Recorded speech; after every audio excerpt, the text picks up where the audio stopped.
Και αν σου έλεγα ότι μερικά από τα πιο εντυπωσιακά φυσικά θεραπευτικά βοηθήματα που γνώρισε ποτέ ο άνθρωπος δεν βρίσκονται κρυμμένα μόνο σε φαρμακευτικά εργαστήρια ή πίσω από ακριβά ράφια, αλλά είναι ήδη γραμμένα μέσα στις σελίδες της βίβλου. Οι περισσότεροι άνθρωποι δεν το σκέφτονται ποτέ έτσι.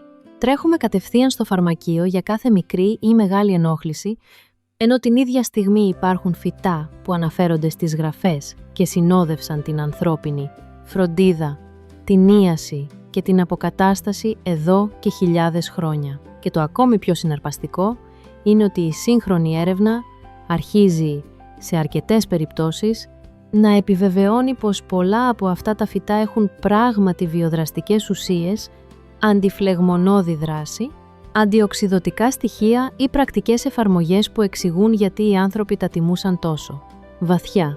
Σήμερα θα δούμε 20 βιβλικά φυτά που μπορούν να αλλάξουν τον τρόπο με τον οποίο σκέφτεσαι τη φυσική φροντίδα. Όχι σαν μαγεία, όχι σαν υποκατάστατο κάθε ιατρικής πράξης, αλλά σαν μια αρχαία κληρονομιά που ενώνεται με τη σύγχρονη γνώση με τρόπο συγκλονιστικό. Μείνε μαζί μου, γιατί το νούμερο 17 ήταν τόσο πολύτιμο στη βιβλική εποχή που θεωρούνταν σχεδόν αντάξιο του. Χρυσού, και σήμερα η επιστήμη εξετάζει σοβαρά τον ρόλο του στον μεταβολισμό και στη ρύθμιση του. Σακχάρου. Και το νούμερο 20 δεν εμφανίζεται απλώς μία ή δύο φορές στις γραφές. Εμφανίζεται ξανά και ξανά, εκατοντάδες φορές, ως σύμβολο ζωής, αυθονίας και σύνδεσης, και η σύγχρονη καρδιολογία έχει αρχίσει να καταλαβαίνει γιατί. Αν σε ενδιαφέρει η ένωση αρχαίας σοφίας και σύγχρονης γνώσης, κάνε ένα like και μια εγγραφή, γιατί τέτοια θέματα αξίζουν να συζητιούνται με σεβασμό, καθαρό μυαλό και αληθινή περιέργεια. Ας ξεκινήσουμε με την αλόη, το φυτό που πολλοί γνωρίζουν μόνο από μια γλάστρα στο παράθυρο ή από κάποιο προϊόν για το δέρμα, αλλά στις γραφές έχει μια πολύ πιο βαριά και σχεδόν ιερή παρουσία. Η αλόη αναφέρεται στο κατά Ιωάννην 19:39, όταν ο Νικόδημος φέρνει μύρο και αλόη για την προετοιμασία του σώματος του Ιησού. Το γεγονός ότι χρησιμοποιείται σε τόσο τιμητικό πλαίσιο μας δείχνει πόσο πολύτιμη θεωρούνταν. Στον αρχαίο κόσμο, η αλόε βέρα είχε ήδη φήμη φυτού μεγάλης θεραπευτικής αξίας. Οι Αιγύπτιοι την αποκαλούσαν φυτό της αθανασίας, ενώ παραδόσεις και ιατρικά κείμενα τη συνδέουν εδώ και χιλιάδες χρόνια με επούλωση, καταπράβνηση και φροντίδα του σώματος. Σήμερα, αρκετές μελέτες δείχνουν ότι το διαφανές τζέλ στο εσωτερικό των φύλων της μπορεί να υποστηρίξει την αποκατάσταση μικρών ερεθισμών του δέρματος, να προσφέρει δροσερή ανακούφιση σε ήπια εγκάβματα και να βοηθά σε ορισμένες περιπτώσεις. Επιφανειακής φροντίδας. Περιέχει πληθώρα βιοδραστικών συστατικών, βιταμινών, μετάλλων και πολυσακχαριτών που εξηγούν γιατί η φήμη της άντεξε στον χρόνο. Το να κόβεις ένα φύλλο και να εφαρμόζεις το τζέλ τοπικά είναι μια πρακτική που επιβίωσε αιώνες όχι. Επειδή ήταν συμβολική, αλλά επειδή οι άνθρωποι έβλεπαν ότι συχνά παρήχε πραγματική ανακούφιση. Το δεύτερο φυτό είναι το λιβάνι, το περίφημο frankincense, ένα από τα 3 δώρα των μάγων, και όχι τυχαία. Γιατί frankincense? Γιατί να σταθεί δίπλα στο χρυσό και στη Σμύρνα ως δώρο άξιο για τον νεογέννητο Χριστό? Επειδή το ρετσίνι αυτό θεωρούνταν ήδη από την αρχαιότητα κάτι πολύ περισσότερο από άρωμα, τα είδη μποσουέλια περιέχουν ενώσεις που η σύγχρονη έρευνα συνδέει με αντιφλεγμονώδη δράση και ορισμένα εκχυλίσματα frankincense έχουν μελετηθεί σε σχέση με ενοχλήσεις των αρθρώσεων, του αναπνευστικού και του πεπτικού συστήματος. Οι αρχαίοι δεν το έκαιγαν μόνο για την ευωδία του, αλλά και γιατί είχε συνδεθεί με καθαρισμό του χώρου, ανακούφιση της αναπνοής και συνολική αίσθηση ίασης. Σήμερα το frankincense παραμένει παρόν σε αιθέρια έλαια και συμπληρώματα, όμως η αξία του δεν βρίσκεται στην υπερβολή, αλλά στο ότι μας θυμίζει πως ένα βιβλικό δώρο είχε και υλικό, θεραπευτικό νόημα, όχι μόνο συμβολικό. Δίπλα του βρίσκεται η Σμύρνα, το μύρο, ένα άλλο ρετσίνι που διατρέχει τη βιβλική αφήγηση από τη γέννηση μέχρι την ταφή. Η Σμύρνα αναφέρεται ως συστατικό του ιερού λαδιού και χρησιμοποιούνταν για τον καθαρισμό, την περιποίηση τραυμάτων και την προστασία από φθορά. Σήμερα, η έρευνα πάνω στη κομιφόρα μοίρα και σε συγγενή είδη δείχνει αντιμικροβιακές, αντιφλεγμονώδεις και στοματικές ωφέλειες, ειδικά όταν χρησιμοποιείται με προσοχή σε παραδοσιακές μορφές, όπως στοματικές πλύσεις ή τοπικές εφαρμογές. Στον αρχαίο κόσμο, η πικρή της γεύση και η έντονη αρωματική της δύναμη δεν ήταν τυχαία. Ήταν μέρος αυτού που την έκανε τόσο πολύτιμη ως φυτό διατήρησης, καθαρισμού και φροντίδας. Και έπειτα έρχεται η ελιά, ίσως το πιο βαθιά ριζωμένο θεραπευτικό και συμβολικό φυτό ολόκληρης της βιβλικής παράδοσης. Η ελιά και το λάδι της διατρέχουν σχεδόν όλη τη Γραφή. Από το κλαδί της ειρήνης στη γένεση μέχρι το έλαιο που συνδέεται με χρήσμα, αποκατάσταση και φροντίδα των ασθενών. Σήμερα γνωρίζουμε πολύ περισσότερα για το εξαιρετικό παρθένο ελαιόλαδο. Η μεσογειακή διατροφή, στην οποία κυριαρχεί, συνδέεται σταθερά με καλύτερη καρδιαγγειακή υγεία, μειωμένη φλεγμονή και καλύτερη συνολική ανθεκτικότητα του οργανισμού. Τα μονοακόρεστα λιπαρά, οι πολυφενόλες και τα αντιοξυδωτικά του δεν είναι θεωρία, είναι αντικείμενο χιλιάδων μελετών, αλλά η βιβλική χρήση του δεν ήταν μόνο διατροφική. Το λάδι απλωνόταν στο δέρμα, γινόταν βάση για φαρμακευτικές παρασκευές και θεωρούνταν φορέας θεραπευτικής δύναμης. Η ιερότητά του δεν ήταν άσχετη με την πρακτική του αξία. Από εκεί περνάμε στον ίσωπο, ένα φυτό που εμφανίζεται σε στιγμές καθαρμού και εξαγνισμού. «Ράντισέ με ίσωπο και θα καθαριστώ», λέει ο ψαλμοδός. Και αυτή η αναφορά δεν είναι απλώς πνευματική μεταφορά. Ο ίσωπος είχε από την αρχαιότητα φήμη φυτού καθαρτικού, αρωματικού και αντιμικροβιακού. Σήμερα γνωρίζουμε ότι τα αιθέρια έλαιά του περιέχουν ουσίες με αντιβακτηριακή και αντιμικητιασική δράση, ενώ παραδοσιακά χρησιμοποιήθηκε σε αφεψίματα για το λαιμό, το στήθος και τις αναπνευστικές ενοχλήσεις. Το ότι επιλέχθηκε στις τελετουργίες καθαρισμού δεν είναι τόσο μυστηριώδες όσο φαίνεται. Ήταν ένα φυτό που οι άνθρωποι είχαν ήδη συνδέσει με πραγματικό καθάρισμα, όχι μόνο συμβολικό, αλλά και πρακτικό. Το σίκο είναι άλλο ένα συγκλονιστικό παράδειγμα βιβλικής ιατρικής μνήμης. Στο Δελάδο Βασιλειών, όταν ο βασιλιάς Εζεκίας αρρώστησε βαριά, ο Ισαΐας έδωσε σαφή οδηγία να φτιάξουν επίθεμα από σίκα και να το εφαρμόσουν πάνω στην πάθηση. Αυτή δεν ήταν αλληγορία.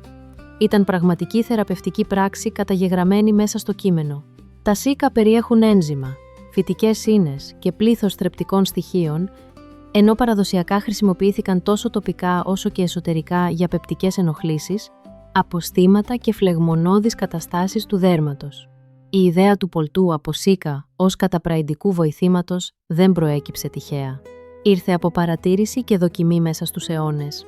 Το ρόδι, ο καρπός που κοσμούσε οι ιερατικές ενδυμασίες και τον ναό, δεν ήταν απλώς σύμβολο αυθονίας και ζωής. Σήμερα θεωρείται ένα από τα πιο πλούσια τρόφιμα σε αντιοξυδωτικά και η έρευνα το έχει συνδέσει με ωφέλειες στην καρδιά, στην πίεση, στη φλεγμονή και στην κυκλοφορία του αίματος. Το pomegranate juice έχει μελετηθεί έντονα και τα αποτελέσματά του συχνά είναι εντυπωσιακά. Όταν βλέπεις πόσο κεντρική θέση είχε το ρόδι στον βιβλικό κόσμο, αρχίζεις να καταλαβαίνεις ότι η ομορφιά του ίσως δεν ήταν ο μόνος λόγος που το τίμησαν τόσο. Ήταν και η δύναμη να στηρίζει τη ζωή. Ο κέδρος του Λιβάνου μοιάζει σε πρώτη ματιά περισσότερο με δομικό υλικό παρά με θεραπευτικό. Πιτό. Κι όμως, οι αρχαίοι καταλάβαιναν καλά γιατί τον χρησιμοποιούσαν σε ιερούς χώρους, σε αποθηκεύσεις και σε τελετές καθαρισμού. Τα αρωματικά έλαια του κέδρου αποθούν έντομα, αντιστέκονται στη φθορά και παρουσιάζουν αντισηπτικές ιδιότητες. Δεν είναι καθόλου τυχαίο ότι ο κέδρος συνδέθηκε με ιερότητα, διατήρηση και καθαρότητα. Το ξύλο του δεν σάπιζε εύκολα και η αρωματική του δύναμη συνδεόταν με προστασία.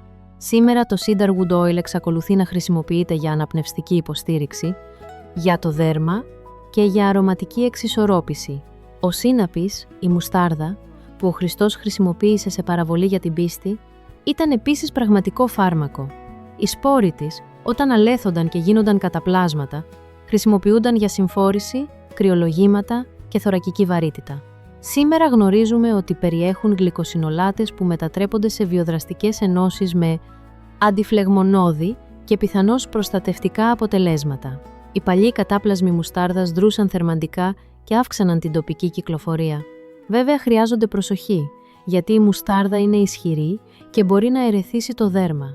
Αυτό είναι καλό παράδειγμα του πώς ένα βιβλικό ή παραδοσιακό φυτό μπορεί να είναι πολύτιμο, αλλά να απαιτεί σεβασμό. Η μέντα, που αναφέρεται όταν ο Χριστός μιλά για το 10ο των βοτάνων, ήταν τόσο πολύτιμη ώστε να μετράται με θρησκευτική ακρίβεια.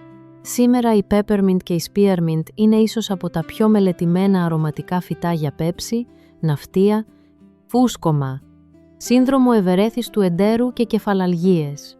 Το μένθολ βοηθά στην αίσθηση ανοίγματος της αναπνοής και το τσάι μέντας παραμένει ένα από τα πιο ασφαλή και αγαπημένα βοηθήματα για το στομάχι. Είναι τόσο κοινή πια που ξεχάσαμε πόσο σοβαρά την έπαιρναν οι άνθρωποι κάποτε. Η πίγανος, το ρου, είναι ένα πιο δύσκολο και απαιτητικό φυτό. Εμφανίζεται επίσης πλάι στη μέντα και ήταν γνωστό για την πικρή του δύναμη. Περιέχει φλαβονοειδή και άλλες ενώσεις με αντιφλεγμονώδη δράση, αλλά εδώ χρειάζεται μεγάλη προσοχή. Η παραδοσιακή χρήση του ήταν περιορισμένη, σε μικρές ποσότητες, και σήμερα γνωρίζουμε ότι μπορεί να προκαλέσει φωτοευαισθησία και δεν είναι κατάλληλο στην αβυζίνιο. Εγκυμοσύνη. Η αξία του στη βιβλική παράδοση δεν σημαίνει ανεξέλεγκτη χρήση. Σημαίνει ότι οι αρχαίοι αναγνώριζαν πως κάποια από τα ισχυρότερα φάρμακα είναι πικρά, έντονα και χρειάζονται μέτρο. Ο κόλιανδρος συνδέεται έμεσα με το μάνα, καθώς το βιβλικό κείμενο περιγράφει το μάνα σαν σπόρο κόλιανδρου. Αυτό μας δείχνει πόσο οικείος και σημαντικός ήταν ο κόλιανδρος στον κόσμο εκείνο. Σήμερα τόσο οι σπόροι όσο και τα φύλλα του έχουν μελετηθεί για το πεπτικό σύστημα, την ήπια αντιμικροβιακή δράση τους και την πιθανή συμβολή τους στην καλύτερη ρύθμισή του. Σακχάρου και των λιπιδίων. Δεν είναι απλώς μπαχαρικό.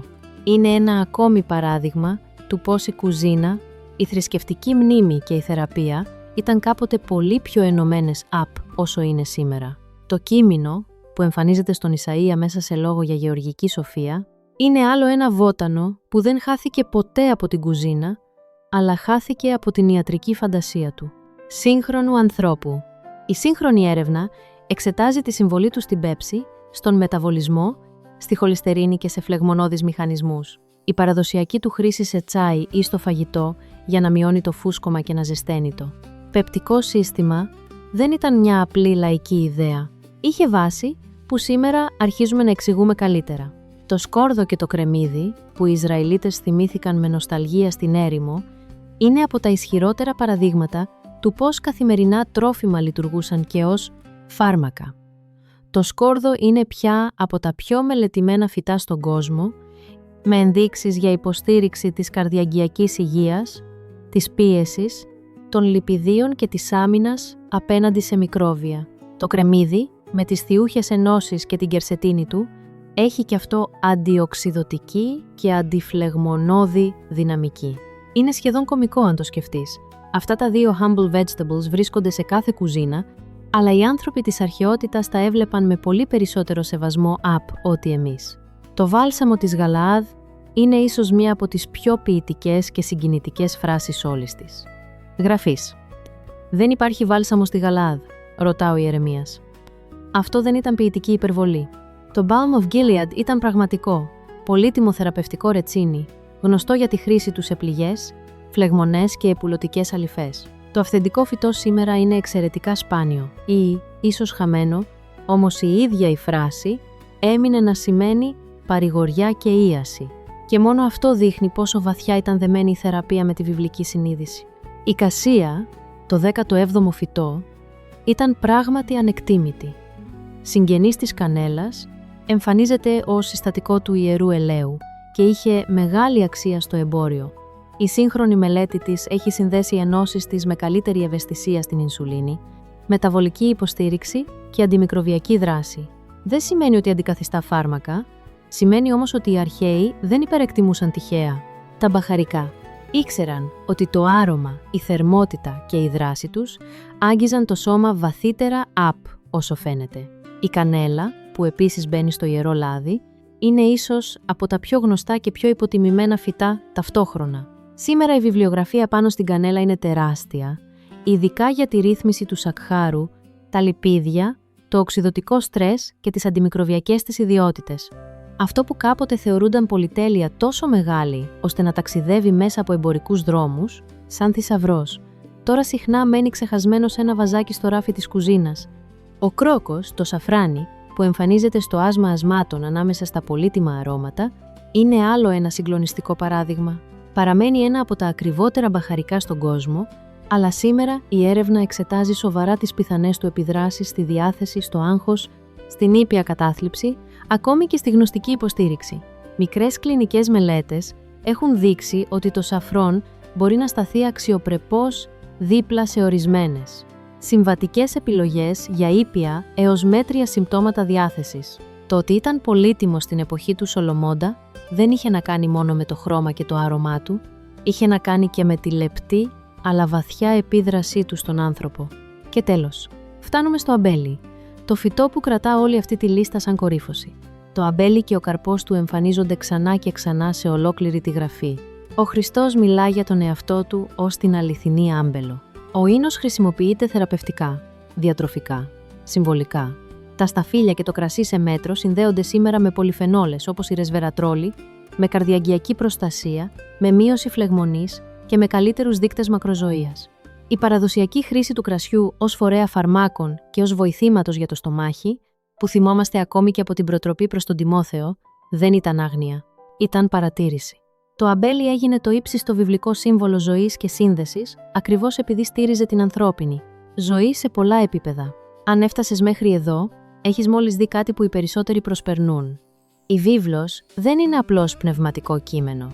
Είναι και μια μνήμη ανθρώπινης επιβίωσης, φροντίδας, παρατήρησης και σοφίας. Αυτά τα 20 φυτά δεν είναι απλή δυσιδαιμονία ούτε εγγυημένη λύση για κάθε πρόβλημα. Είναι όμως μια ισχυρή υπενθύμηση ότι οι πρόγονοί μας έβλεπαν τη θεραπεία ως κάτι ολιστικό, όπου η τροφή, το άρωμα, το βότανο, το λάδι, η προσευχή και η πρακτική γνώση δεν ήταν χωρισμένοι κόσμος. Αν αυτό άλλαξε τον τρόπο που βλέπεις τη σχέση ανάμεσα στη Γραφή και τη φυσική υγεία, κάνε ένα like και γράψε στα σχόλια ποιο βιβλικό φυτό σε εξέπληξε περισσότερο. Είσαι άνθρωπος του Λιβανιού και της Μύρνας, του σκόρδου και του κρεμμυδιού, του ροδιού ή της αμπέλου. Διαβάζω όλα τα σχόλια. Και αν θέλεις να συνεχίσουμε αυτό το ταξίδι ανάμεσα στην αρχαία σοφία και τη σύγχρονη γνώση, μείνε κοντά. Γιατί μερικές φορές η πιο ισχυρή μορφή φροντίδας δεν βρίσκεται μόνο στο φαρμακείο. Μερικές φορές σε περιμένει ήδη μέσα στις ίδιες τις λέξεις που διαβάζεις εδώ και χρόνια, αρκεί να τις κοιτάξεις με καινούρια μάτια.